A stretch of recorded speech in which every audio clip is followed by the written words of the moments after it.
Bonjour à tous, bonjour à toutes, vous êtes sur la chaîne Cap 7e Art, c'est Xavier, et aujourd'hui, il est temps pour moi de vous parler de la bande-annonce des 4 Fantastiques qui nous a été proposée à 14 h aujourd'hui, et on est ce mardi 4 février. Ce mardi 4 février, enfin un premier teaser, une première bande-annonce d'1 minute 30 pour ces 4 Fantastiques. Ces 4 Fantastiques proposés par Matt Shakman, qui est un réalisateur qui nous vient de Game of Thrones, qui nous a fait de très beaux épisodes et qui a aussi travaillé au moment de la trahison de Disney, au moment où le Covid arrivait et que les salles obscures avaient besoin d'aide. Disney avait décidé de créer sa plateforme, ce qui a amené toutes les plateformes par la suite à faire de même. Et on a eu en première série Marvel, WandaVision, et c'était lui qui avait mis en avant ce bébé-là, qui l'avait réalisé. Et j'ai envie de vous dire que pour moi, c'était enfin le renouveau tant attendu de Marvel, ce film, et j'avoue que je n'ai pas retrouvé d'équivalent jusque-là. Je n'ai pas retrouvé un mec qui a su insuffler une énergie comme on en avait eu dans WandaVision. WandaVision, c'était une série qui avait l'intelligence de nous traiter du deuil, de la famille, de choses très profondes, et on a eu des références à Ma sorcière bien-aimée, à Malcolm, même les génériques étaient tournés autour de tout cela, et c'était fait avec beaucoup d'intelligence, et WandaVision, c'est une série vraiment que je chéris. Donc, retrouver le mec qui a fait la meilleure série Marvel, que je trouve être un mastodonte comme WandaVision, être à la hauteur et à l'affiche du prochain 4 Fantastiques, alors oui, moi ça me donnait beaucoup, mais beaucoup d'espoir.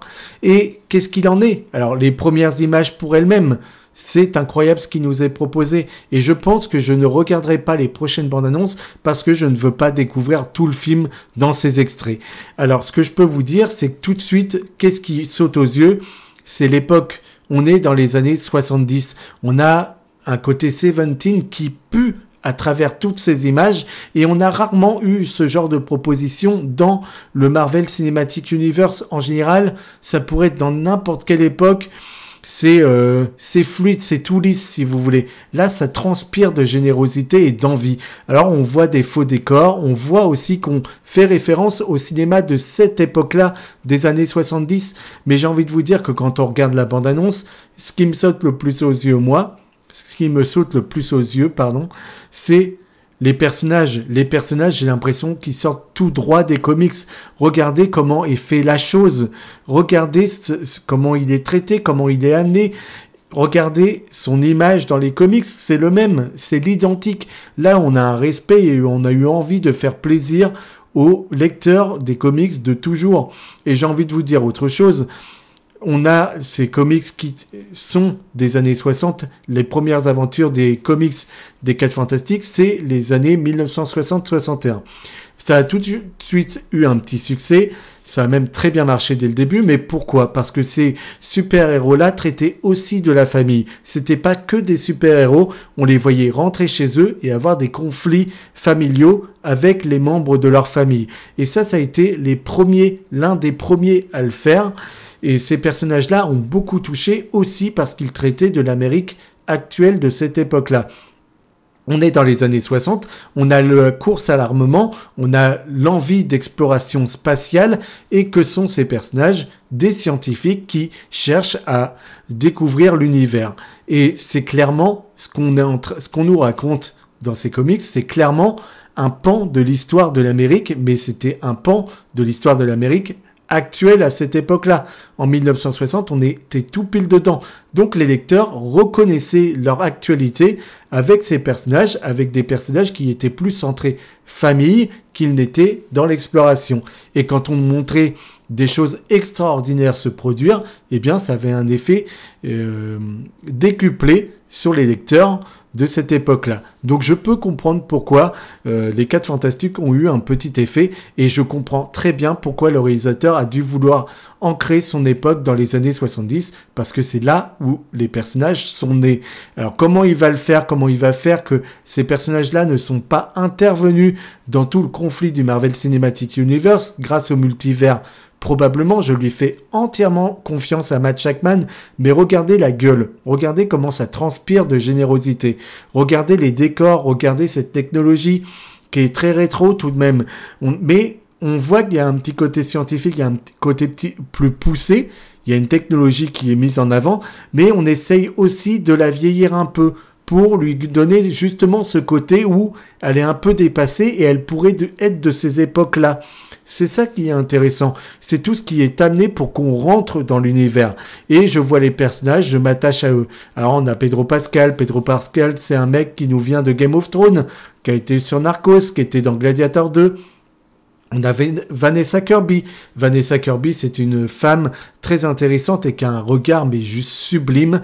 Et cette femme-là, elle a travaillé sur Mission Impossible. Elle a travaillé aussi sur Piece of Woman, un film très dur sur Netflix qui parle d'un accouchement. Et puis on a aussi des films.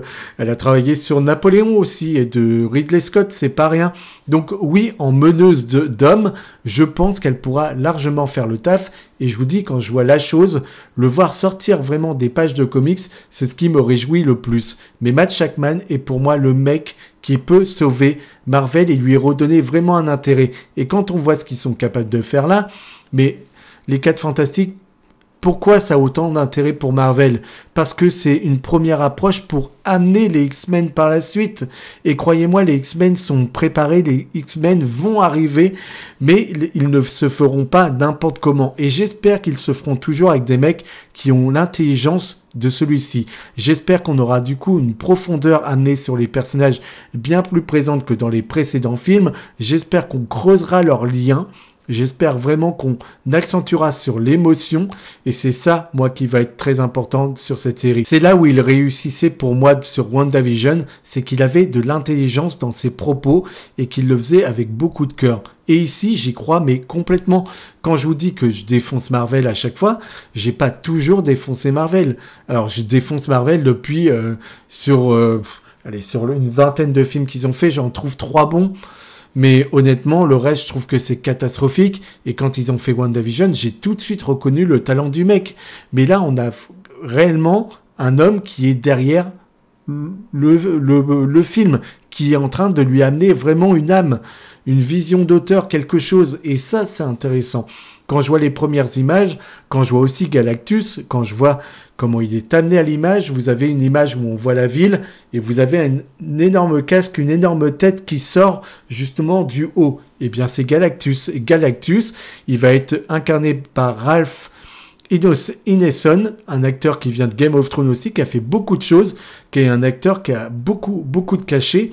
On va avoir le surfeur d'argent également qui va venir faire une apparition dans ce 4 Fantastique qui sera une version féminine. Mais voilà, tout est là pour vous donner envie. Et moi, j'y crois. Moi, le peu d'images que j'ai, les décors rétro, l'univers la 17, les personnages qui sont ensemble, qui nous montrent réellement une famille, et ces personnages qui ont réellement l'air de sortir des comics, même leurs costumes, tout transpire la sincérité. Eh bien moi j'ai envie de vous dire que pour une fois je suis à fond avec le projet et Matt Shakman peut sauver Marvel, je vous le dis. Et les X-Men, on les attend. On attend ce qu'ils seront capables de proposer, mais on veut que ce soit à la hauteur de ce que nous avait fait Bryan Singer dans les années 2000. On aimerait retrouver du divertissement de cette qualité-là. Et je pense que lui en est capable. En tout cas, il est capable d'y insuffler un univers, ce qui est déjà beaucoup.